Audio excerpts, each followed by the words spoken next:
আমার আল্লাহ কাউরে ঠকায় না, আমরাই আমাদেরকে ঠকাই। আল্লাহ দিবে, আল্লাহ দিতে পারে, তবে আল্লাহও চায় বান্দা তুই কিছু কর। কারণ বান্দা যখন চেষ্টা করে আল্লাহ তখন সহযোগিতা করে।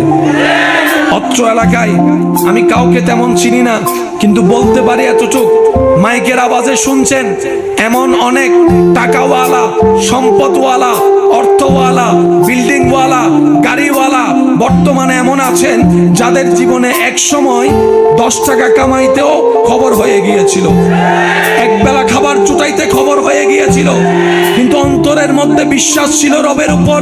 চেষ্টা করেছে সাধ্যমতো, দিনরাত পরিশ্রম করেছে, ওভারটাইম দেখে নাই, শরীর দেখে নাই, পরিশ্রমের উপর পরিশ্রম করেছে, সততার সাথে ছিল, রবের উপর ভরসা ছিল, পরিশ্রম করেছে, নিয়ত যা করেছে আল্লাহ তার চেয়ে বেশি দান করেছে।